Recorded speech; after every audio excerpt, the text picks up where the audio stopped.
स्वागत। आज हम किसी कंपनी को ना जरा बारीकी से समझने की कोशिश कर रहे हैं। देखिए, अर्थव्यवस्था कैसी चल रही है या इंडस्ट्री में क्या हो रहा है, ये तो सब देखते हैं। पर एक अकेली कंपनी वो कैसे काम करती है, उसके अंदर क्या दांवपेच हैं, ये समझना असली खेल है। हमारे पास जो विश्लेषण है वो किसी कंपनी के बिजनेस और उसके कामकाज के तौर तरीकों, मतलब गवर्नेंस, उस पर गहराई से नजर डालता है। बिल्कुल। देखिए, जब आप निवेश करते हैं तो आप उस कंपनी के बिजनेस में हिस्सेदारी ले रहे होते हैं। तो ये जानना तो लाजमी है ना कि कंपनी असल में करती क्या है, पैसे कैसे कमाती है, और शायद सबसे जरूरी, क्या उसका मैनेजमेंट शेयर धारकों यानी हम जैसे मालिकों के भले के लिए काम कर रहा है। ये सब उसकी लंबी उम्र और स्थिरता तय करता है। तो आज का हमारा मकसद साफ है, किसी कंपनी को परखने के उन पहलुओं को सामने लाना जो अक्सर बैलेंस शीट के पीछे छिपे होते हैं, उसकी असली क्वालिटी और मजबूती को समझना। चलिए शुरू करते हैं ये पड़ताल। अच्छा, इकोनॉमी और इंडस्ट्री एनालिसिस तो अपनी जगह है, ये तो हम करते ही हैं, पर हम अक्सर देखते हैं कि एक ही सेक्टर में कुछ कंपनियां तो उड़ान भरती हैं और कुछ लड़खड़ा जाती हैं। ऐसा क्यों होता है? यहीं पर वो कंपनी स्पेसिफिक एनालिसिस की बात आती है। सही कहा ना मैंने? बिल्कुल सही। मतलब बड़ी तस्वीर समझने के बाद ना हर कंपनी के लिए कुछ खास सवाल पूछने पड़ते हैं।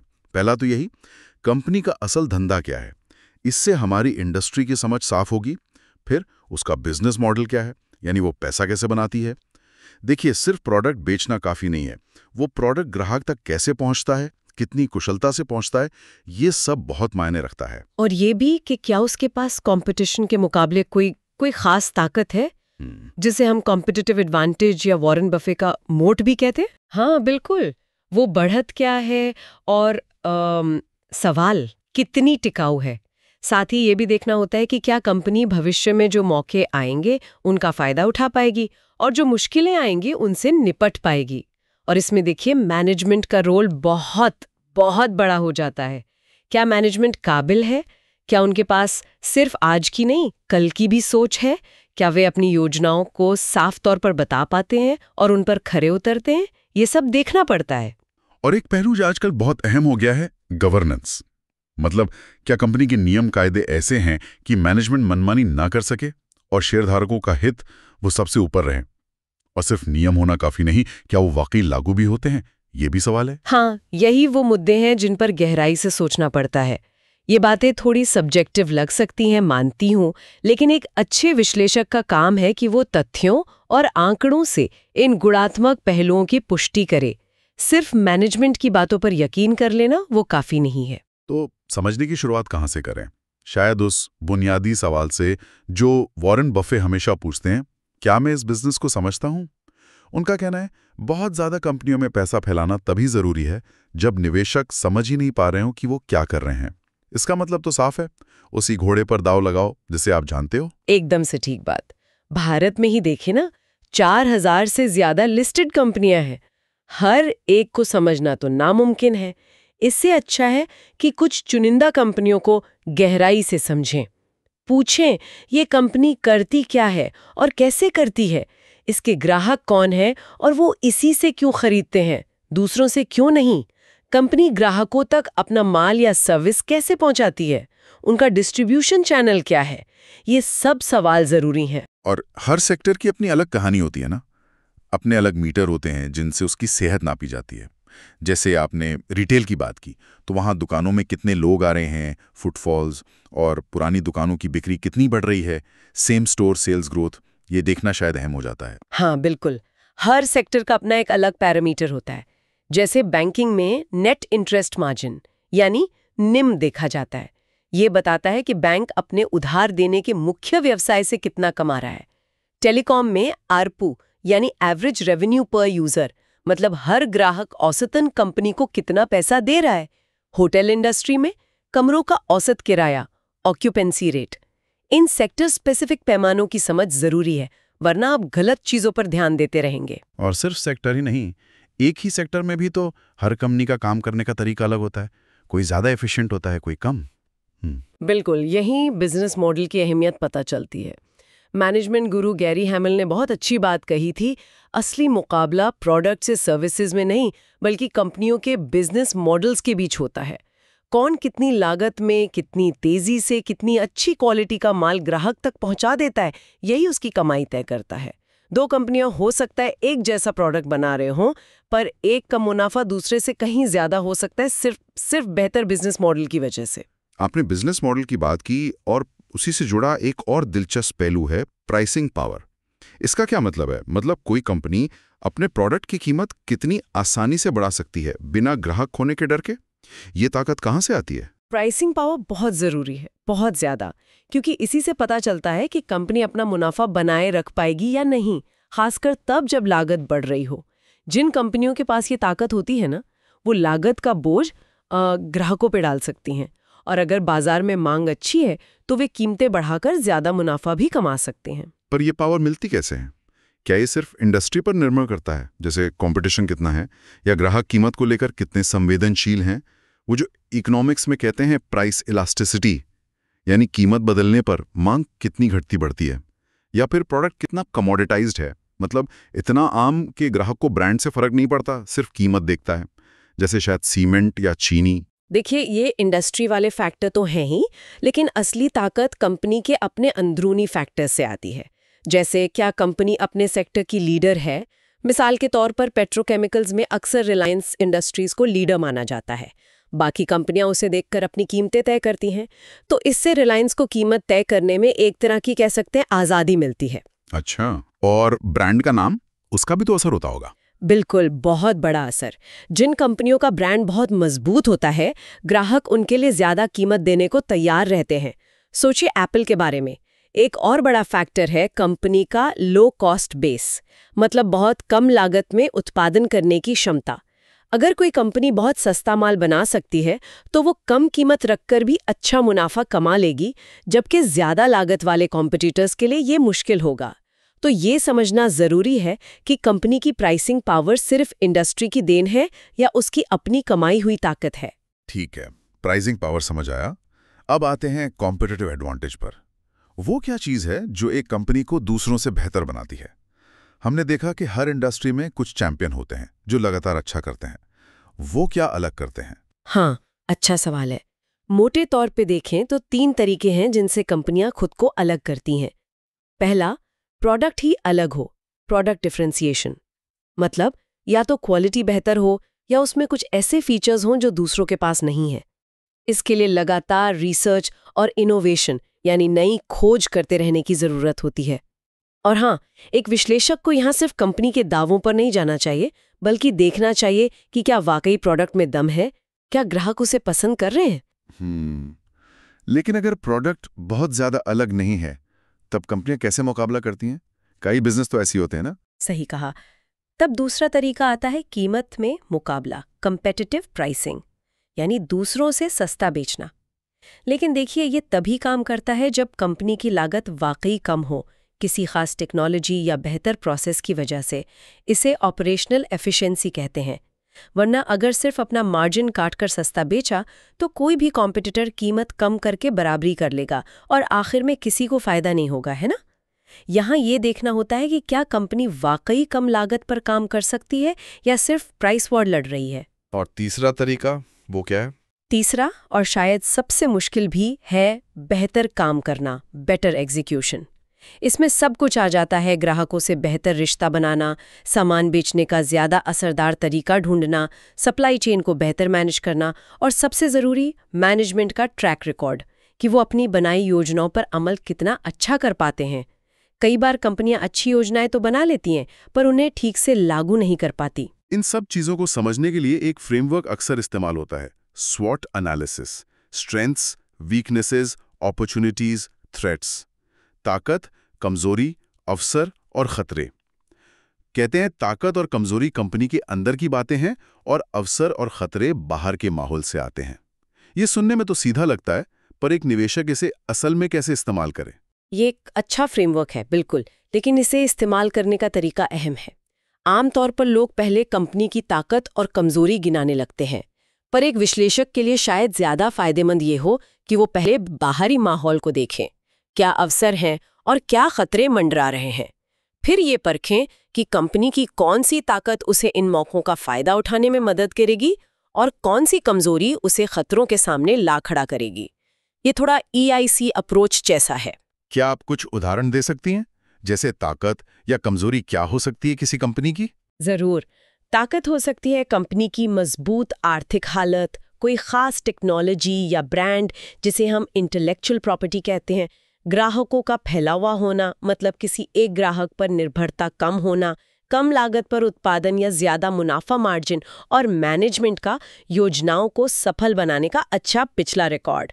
वहीं कमजोरी हो सकती है माली हालत का खस्ता होना, फिक्स्ड कॉस्ट ज्यादा होना जो मंदी में नुकसान बढ़ा सकती है, मुनाफा कम होना, कुछ ही बड़े ग्राहकों पर निर्भरता, कंपनी पर कोई बड़ा कानूनी केस चलना, या फिर मैनेजमेंट के पास किसी खास तरह की रणनीति पर काम करने का अनुभव ना होना। लेकिन यहाँ एक बात ध्यान रखनी होगी कि हम जो बाहर से देख रहे हैं, हमें कंपनी की सारी अंदरूनी बातें तो पता नहीं होती, जैसे मैनेजमेंट की पहुंच कहाँ तक है या कोई छिपा हुआ संकट। बिल्कुल सही।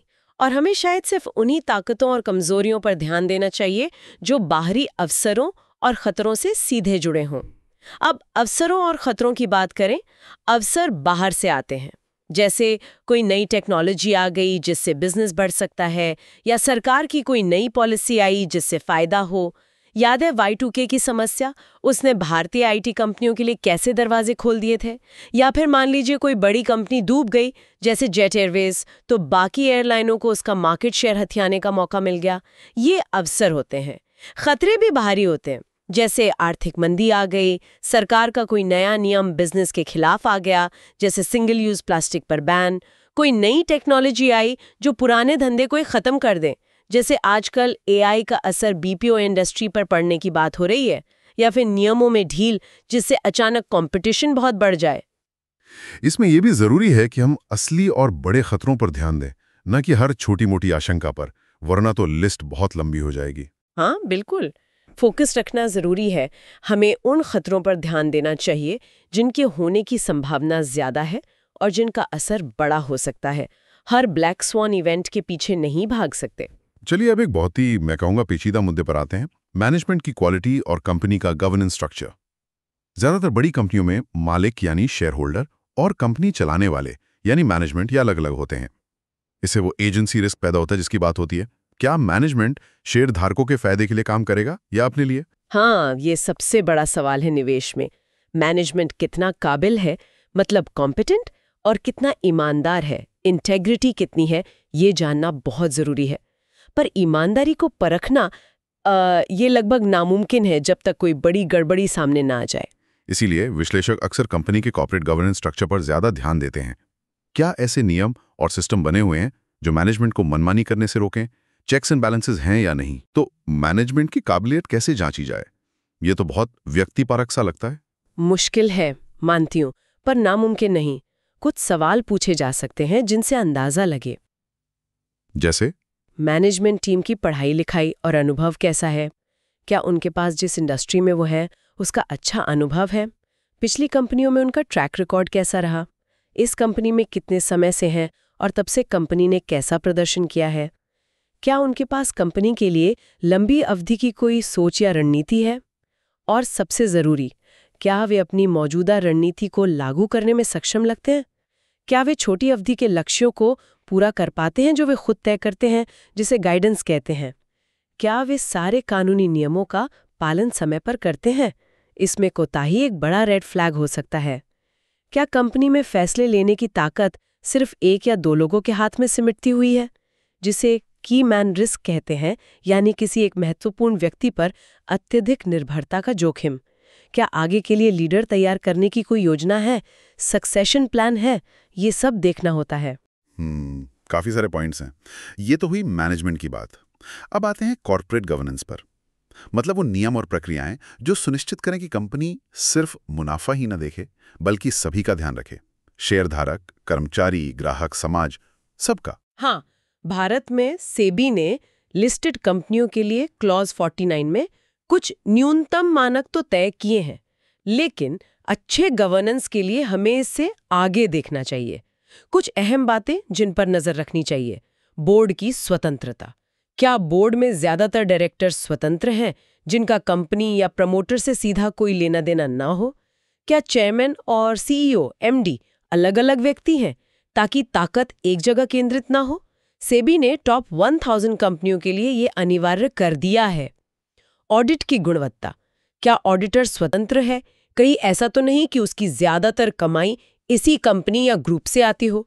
क्या ऑडिटर नियमित रूप से बदला जाता है? ऑडिट कमेटी में कौन लोग हैं? क्या वे स्वतंत्र हैं और वित्तीय मामलों को समझते हैं? पारदर्शिता और जवाबदेही, क्या मैनेजमेंट का वेतन तय करने वाली कमेटी स्वतंत्र है?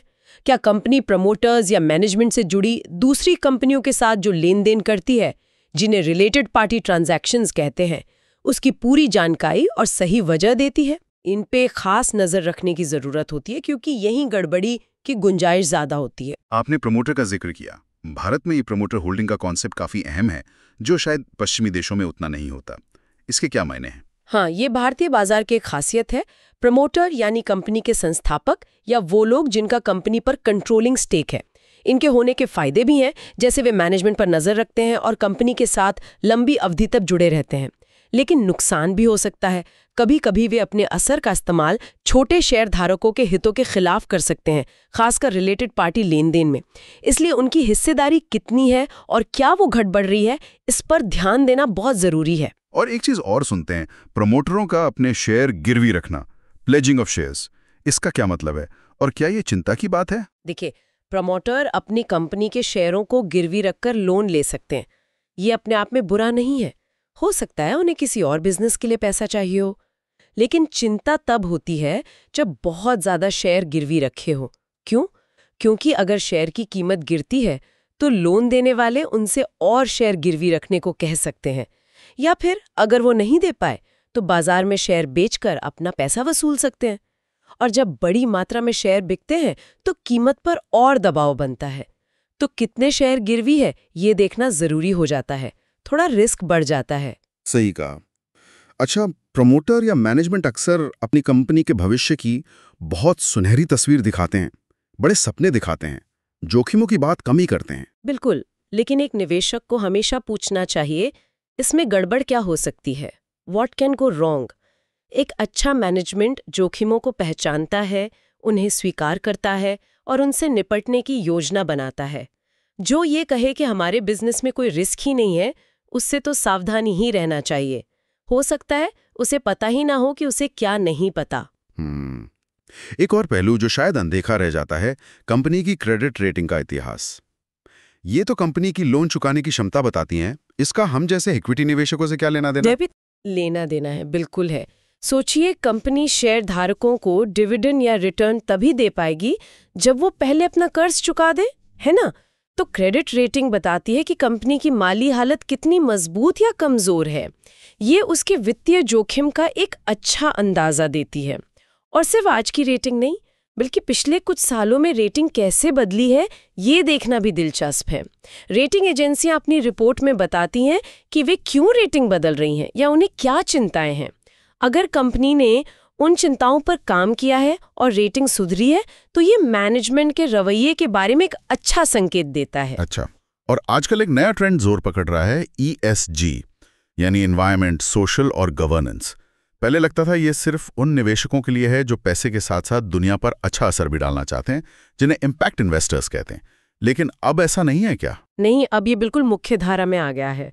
और सिर्फ इसलिए नहीं कि ये अच्छा है, बल्कि इसलिए कि अब ये माना जाने लगा है कि जो कंपनियां इन तीनों पैमानों पर अच्छा करती हैं वे लंबी अवधि में ज्यादा टिकाऊ और फायदेमंद साबित हो सकती हैं। ESG में क्या देखा जाता है?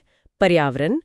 कंपनी पर्यावरण पर कैसा असर डाल रही है, प्रदूषण कितना करती है, कार्बन उत्सर्जन कितना है, पानी का इस्तेमाल कैसे करती है, वगैरह।